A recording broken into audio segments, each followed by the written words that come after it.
जय श्री राम।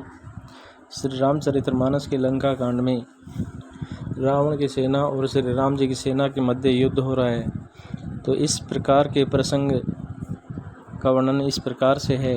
महामुखिया जे पावई ते पद गए प्रभु पास चलावई। जिन बड़े बड़े मुखियों को पकड़ पाते हैं उनके पैर पकड़कर उन्हें प्रभु के पास फेंक देते हैं। कई विभीषण तिनके नामा देई राम तीनों ने जे धामा। विभीषण उनके नाम बतलाते हैं और श्री राम जी उन्हें भी अपना धाम दे देते हैं। खल मनुजाद दिव्य जाम से भोगी पावै गति जो चाचच जोगी। ब्राह्मणों का मांस खाने वाले वे नर भोजी दुष्ट राक्षस भी वह परम गति पाते हैं जिसकी योगी भी याचना किया करते हैं। उमा राम मृदु चित्त करुणा करे भयर भाव सुमिरत मोयने सरे। और शिव जी कहते हैं उमा श्री राम जी बड़े ही कोमल हृदय और करुणा की खान है। वे सोचते हैं कि राक्षस मुझे वैर भाव से ही सही स्मरण तो करते ही हैं। देई परम गति सोजिए जानी अस कृपाल को कहूँ भवानी। ऐसा हृदय में जानकर वे उन्हें परम गति देते हैं। हे भवानी कहो तो ऐसे कृपालु कौन है।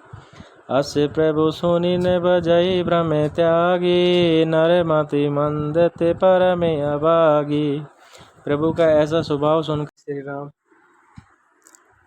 देहि परम गति सोजिए जानी अस कृपाल को कहूँ भवानी। ऐसे हृदय में जानकर वे उन्हें परम गति मोक्ष देते हैं। हे भवानी कहो तो ऐसे कृपालु कौन है। अस प्रभु सुनि न बजाए भ्रम त्यागी नर मति मंदते परम अभागी। प्रभु का ऐसा स्वभाव सुनकर भी जो मनुष्य भ्रम त्याग कर उसका भजन नहीं करते वे अत्यंत मंद बुद्धि और परम भाग्यहीन है। अंगद अरु हनुमंत प्रवेशा कीन दुर्ग अस कह अवदेशा।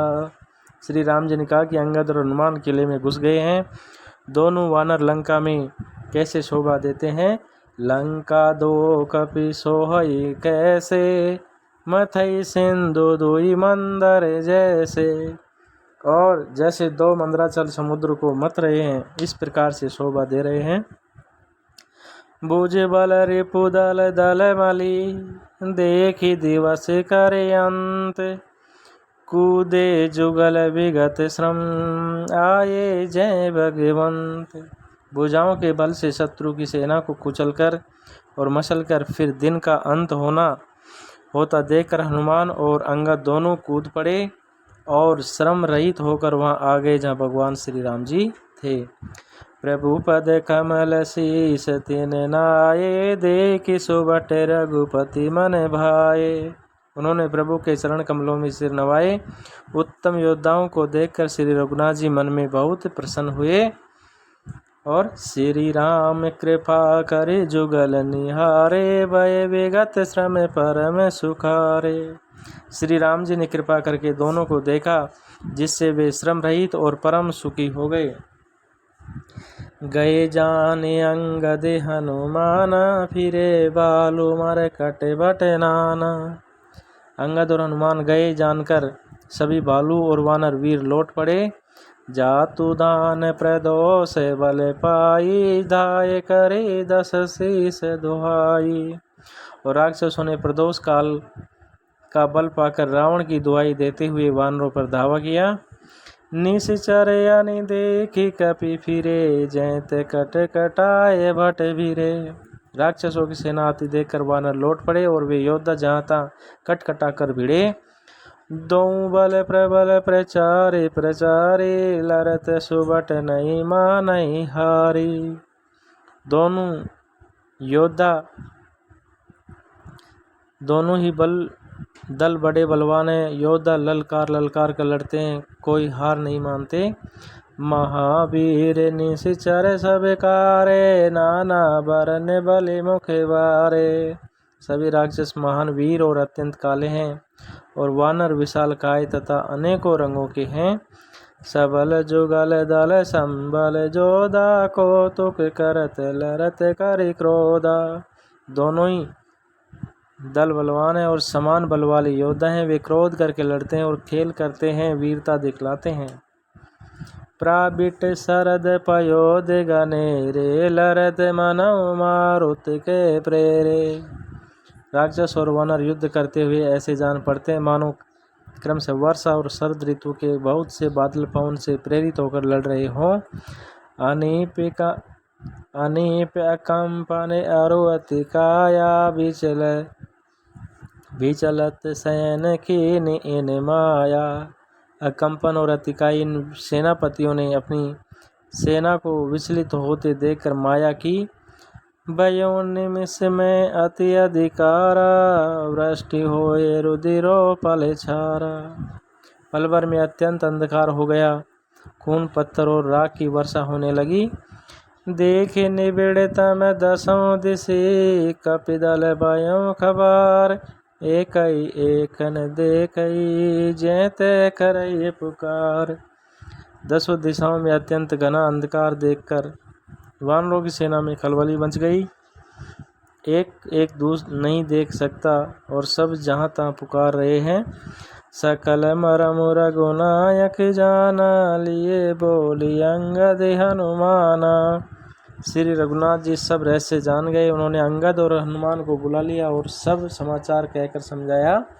समाचार सब कई समुझाए सुनते कोपी कपि कुंजर धाये। सुनते ही वे दोनों कपि श्रेष्ठ क्रोध करके दौड़े। पुनि कृपाले असि चाप चढ़ावा पावक सायक सपदीप चलावा। फिर कृपालु श्री राम जी ने हंसकर धनुष चढ़ाया और तुरंत अग्निबाण चलाया, जिससे प्रकाश हो गया। भयो प्रकाश कतहु तम नाही ज्ञान उदय जिमि संशय जाहि। कहीं अंधेरा नहीं रह गया, जैसे ज्ञान के उदय होने पर संदेह दूर हो गया। बालु बलि मुख पाये प्रकाशा दाये हरस विगत श्रम त्रासा। बालु और वानर प्रकाश पाकर श्रम और भय से रहित तथा प्रसन्न होकर दौड़े। हनुमान अंगद रन गाजे हाक सुनत रजनी चरे बाजे। और हनुमान और अंगद रण में गरज उठे। उनकी हाक सुनते ही राक्षस भाग छूटे। भागत बट पट कहीं दरि धरनी करे बालु कपि अद्भुत करनी।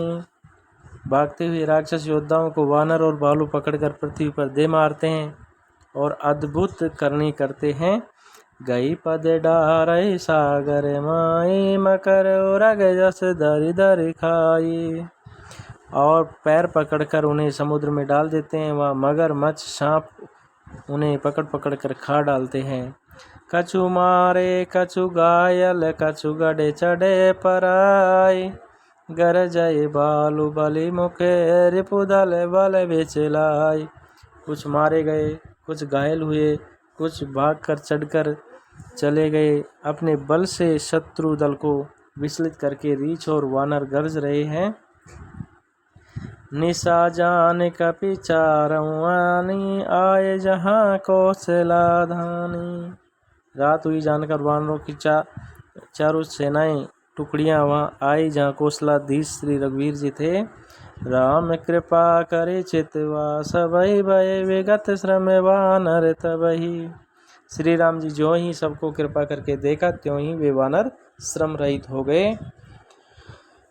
वहाँ दशानन सचिव हकारे सब सन कैसे सुबट जय मारे। वहाँ रावण ने मंत्रियों को बुलाया और जो योद्धा मारे गए थे उन सबको सबसे बताया। आधा कटुक कपिन संगारा कबहु वेगी का करे विचारा। वानरों ने आधी सेना श्रृंगार कर दी। अब शीघ्र बताओ क्या विचार करना चाहिए। माल्यवंत अटि जरठ निशाचर रावण मातु पिता मंत्री वर। माल्यवंत नाम का एक अत्यंत बूढ़ा राक्षस था। वह रावण की माता का पिता अर्थात उसका नाना और श्रेष्ठ मंत्री था। वह अत्यंत पवित्र नीति के वचन बोला। बोला वचन नीति अति पावन, सुनो तात कछु मोर सिखावन। ये तात कुछ मेरी सीख भी सुनो। जब ते तुम सीता हरियाणी, सगुन हो इन जानी बखानी। जब से तुम सीता को लाए हो तब से इतने अपशकुन हो रहे हैं कि जो वर्णन नहीं किया जा सकता। वेद पुराण जासु जसु गायो, राम विमुख काहू ने सुख पायो। वेद पुराणों ने जिसका यश गान किया है, उन राम जी से विमुख होकर किसी ने सुख नहीं पाया। हिरणाक्ष भ्राता सहित मधु के टप बलवान, जय मारे सोई अवतर्यों कृपा सिंधु भगवान। भाई हिरणाकश्यप सहित हिरणाक्ष को और बलवान मधुकेटव को जिन्होंने मारा था, वे ही कृपा के समुद्र भगवान राम रूप से अवतरित हुए हैं। महापुराण 25वां विश्राम। जय श्री राम।